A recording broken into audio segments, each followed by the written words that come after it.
राष्ट्रवादी काँग्रेस पक्षाच्या या राष्ट्रीय अधिवेशनाच्या निमित्तानं उपस्थित राज्याच्या माननीय उपमुख्यमंत्री आणि ज्यांची नुकतीच राष्ट्रीय अध्यक्ष म्हणून राष्ट्रवादी काँग्रेसच्या अध्यक्षपदी निवड झाली त्या आदरणीय सुनेत्रा वहिनी, राष्ट्रवादी काँग्रेसचे राष्ट्रीय कार्याध्यक्ष माननीय प्रफुल्ल पटेलजी, राज्याचे प्रदेशाध्यक्ष सुनील तटकरेजी, ज्येष्ठ नेते भुजबळ साहेब, आपले खजिनदार YP त्रिवेदीजी, सर्व आजी माजी खासदार आमदार, सर्व मंत्री महोदय, देशभरातून आलेले सर्व प्रतिनिधी, पक्षाचे राष्ट्रीय आणि राज्य स्तरावरचे सर्व सन्माननीय पदाधिकारी, विधानसभेचे उपाध्यक्ष श्रीयुत अण्णा बनसोडे, जय पवार आणि सर्व उपस्थित सहकारी बंधू भगिनी आणि मित्रांनो,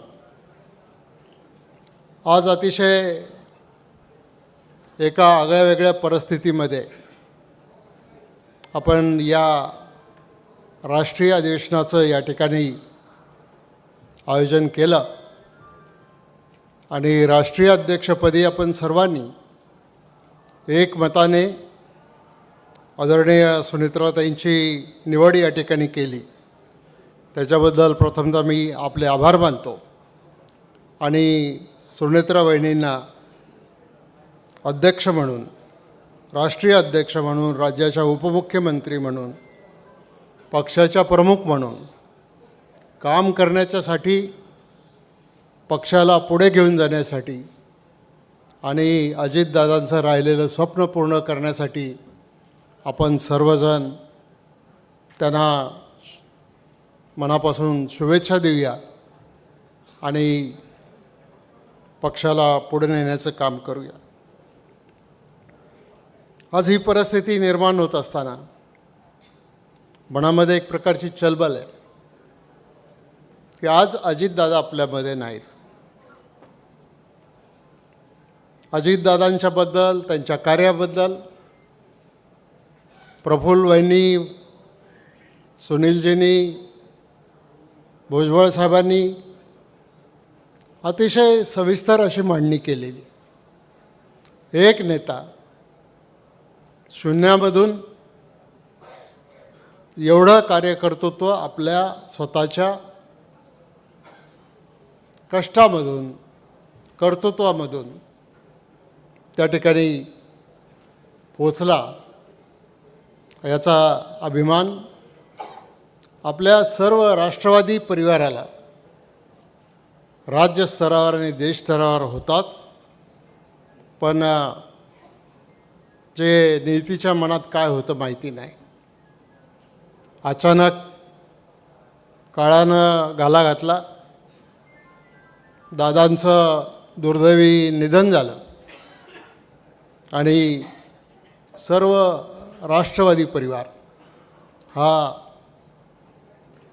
एकत्र ठेवण्याच्या दृष्टिकोनामधून जी आपली सगळ्यांची जबाबदारी होती, त्या जबाबदारीमध्ये पक्षाचं नेतृत्व करण्यासाठी आणि आज अध्यक्षपदावर विराजमान होण्यासाठी त्यांनी जी अनुमती दिली, ती अनुमती अतिशय महत्त्वाची. अजितदादा आणि मी, आम्ही दोघेही समकालीन. तसं पाहिलं तर ज्याचा उल्लेख तटकरे साहेबांनी केला की आम्ही अजितदादा, म्हणजे मी व्यक्तिगतरित्या पवारसाहेबांचा स्वीय सचिव म्हणून काम करत होतो 1981 साली. तेव्हा माझं वय होतं 25 वर्षाचं. 81 सालापासून तर 88 सालापर्यंत ते विरोधी पक्षात असताना त्यांच्याबद्दल बरोबर मी काम केलं. 88ला पवारसाहेब ज्यावेळेला मुख्यमंत्री झाले त्यावेळेला त्यांनी मला सांगितलं की तू आता जा मतदारसंघात कामाला लाग. 90 साली मला तिकीट दिलं आणि मी 90 साली विधानसभेमध्ये निवडून आलो. आता सलग 8 वेळाला मी निवडून आलो. त्याच्यानंतर पुणे जिल्हा बँकेची निवडणूक झाली आणि त्या पुणे जिल्हा बँकेच्या निवडणुकीमध्ये अजितदादांना आम्ही दोघंही एकत्रितपणानं पुणे जिल्हा बँकेमध्ये निवडून आलो. ते आजच्या तारखेपर्यंत आम्ही पुणे जिल्हा बँकेमध्ये एक बँकेला अतिशय उंच शिखरावर नेऊन ठेवायचं काम आमचे रमेश अप्पा, सुरेश घुले आहेत इथे, या सर्व संचालकांच्या वतीनं एक अतिशय वेगळी दिशा देण्याचं काम त्या ठिकाणी केलं गेलं. मग PDC बँकेमध्ये ज्यावेळेला मी काम करत होतो त्यावेळेला आदरणीय साहेबांना दिल्लीला जावं लागलं नरसिंहरावजींच्या मंत्रिमंडळामध्ये संरक्षण मंत्री म्हणून. त्यावेळेला अजितदादा खासदार म्हणून दिल्लीमध्ये होते. साहेबांच्यासाठी अजितदादांनी खासदारकीची जागा खाली केली आणि मग साहेब तिकडे निवडून गेले. अजितदादा विधानसभेत आले. विधानसभेत ज्यावेळेला ते आले त्यावेळेला सुधाकररावजी नाईक हे मुख्यमंत्री इथं त्यांना आपल्या सगळ्यांच्या मदतीनं संधी दिली होती किंवा त्यांची निवड केली होती आणि त्या मंत्रिमंडळामध्ये पहिल्यांदा अजितदादा हे राज्यमंत्री म्हणून त्या ठिकाणी काम करत होते आणि आम्ही विधानमंडळामध्ये होतो. पहिल्या 5 वर्षामध्ये दादा मंत्रिमंडळामध्ये होते, आम्ही आमदार म्हणून काम करत होतो. 95 ते 99च्या दरम्यान आम्ही सगळेच भुजबळ साहेब, पिचड साहेब यांच्या नेतृत्वाखाली महाराष्ट्राच्या विधानसभेमध्ये मग विरोधी पक्षामध्ये त्या ठिकाणी काम करत होतो. 99 साली आम्हाला संधी दिली पक्षाने, नेत्यांनी राज्याच्या मंत्रिमंडळामध्ये काम करण्याची आणि तेव्हापासून तर आजपर्यंत मग कधी विधानसभेचा अध्यक्ष म्हणून, कधी आमदार म्हणून, कधी मंत्री म्हणून, कधी अर्थमंत्री, कधी गृहमंत्री, अशा अनेक पदावर काम करायची माझ्यासारख्याला संधी दिली. आणि हे सगळं करत असताना ज्या वेळेला दादा राज्याचं नेतृत्व करत होते त्यावेळेला पुणे जिल्ह्याच्या बाबतीत पुणे जिल्ह्याला पुढं घेऊन जाण्यासाठी आम्ही सतत एकत्र असायचो, एकत्र विचार करायचो आणि दादा जिल्हा बघतायत म्हटल्याच्या नंतर त्यावेळेला मी अहमदनगर जिल्ह्याचा पालकमंत्री होतो, औरंगाबादला त्या ठिकाणी संपर्क मंत्री होतो आणि मग मी जिल्ह्यामध्ये काही अजिबात काही तसं लक्ष देत नव्हतो. दादा म्हणतील तो शब्द प्रमाण, पण त्या ठिकाणी आमची चर्चा होऊनच आम्ही त्या ठिकाणी पुढे जायचो. मग डिलिमिटेशन कमिशनमध्ये पक्षाच्या तर्फे मला काम करायची संधी दिली.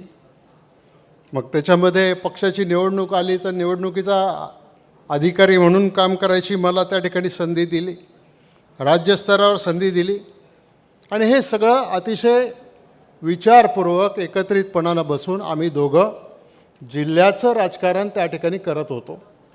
आज दादा राहिले नाहीत आणि त्याचं दुःख आहे. सांगण्यासारख्या गोष्टी खूप आहेत. आमची शेवटची भेट झाली ती 18 जानेवारीला झाली. पुणे जिल्हा परिषदेच्या सदस्यांच्या निवडीच्या संदर्भामध्ये आम्ही काही सहकारी बसलो आणि त्याच्यामधून मग जिल्ह्यामध्ये कोणाला कसं कसं वाटप करायचं तिकिटांचं हे त्या ठिकाणी ठरवलं. त्याच्यानंतर माझी थोडीशी तब्येत बरी नव्हती आणि मग अचानक मी 27 तारखेला हॉस्पिटलमध्ये गेलो होतो आणि 28 तारखेला अचानक ही बातमी सकाळी पाहायला मिळाली. माझी परिस्थिती अशी होती, बाहेर पडणं शक्यच नव्हतं. पण त्याही परिस्थितीमध्ये एक मन खात होतं की आपण जर दादांच्या अंत्यविधीला नाही गेलो तर आयुष्यभर ते आपल्या काही मनातून जाणार नाही. आणि मी गेलो, पण काटेवाडीला गेलो, दादांचं दर्शन घेतलं, वहिनींना नमस्कार केला, कुटुंबातल्या सगळ्या लोकांना भेटलो आणि तसंच पुण्याला आलो, कारण मला इतक्या वेळ त्या परिस्थितीमध्ये थांबणं शक्य नव्हतं.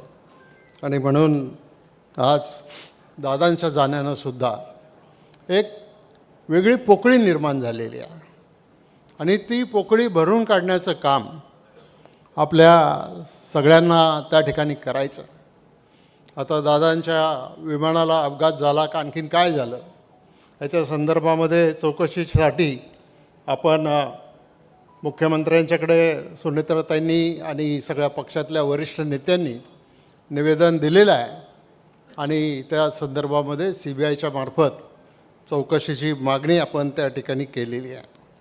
आणि म्हणून मी अधिक बोलू इच्छित नाही माझ्याकडं, कारण एवढ्या वर्षाचा सहवास आणि एक कौटुंबिक नातं होतं. आणि प्रफुल्लभाई 81 सालापासून 88 सालापर्यंत मी ज्यावेळेला साहेबांच्याबरोबर काम करत होतो, अख्खा महाराष्ट्र आम्ही फिरलो, मोटारीने फिरलो.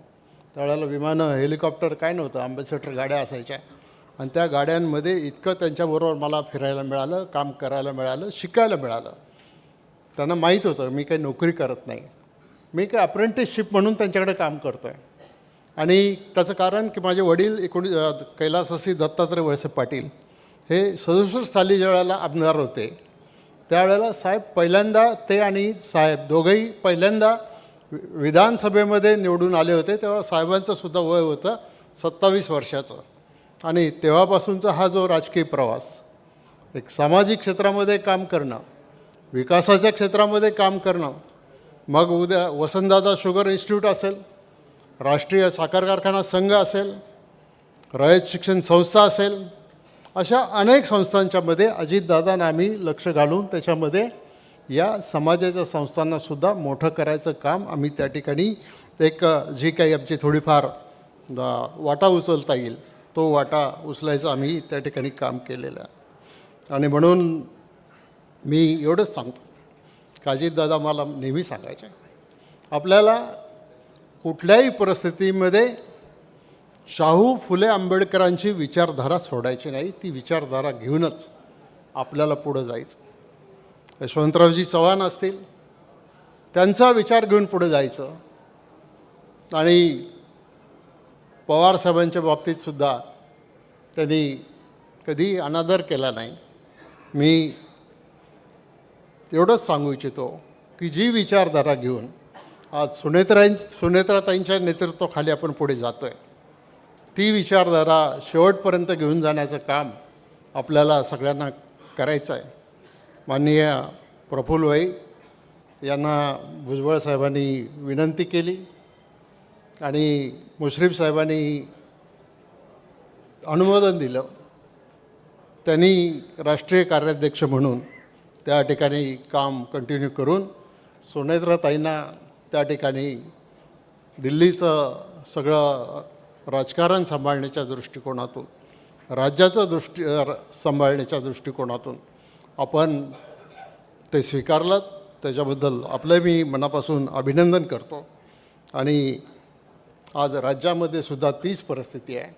आणि म्हणून आज या राष्ट्रीय अधिवेशनामध्ये या राज्याच्या राष्ट्रवादी काँग्रेस पक्षाच्या राज्याच्या अध्यक्षपदी श्री सुनीलजी तटकरे यांची निवड करावी असा प्रस्ताव मी सगळ्यांच्या अनुमतीने या ठिकाणी मांडतो आणि या ठिकाणी थांबतो. धन्यवाद.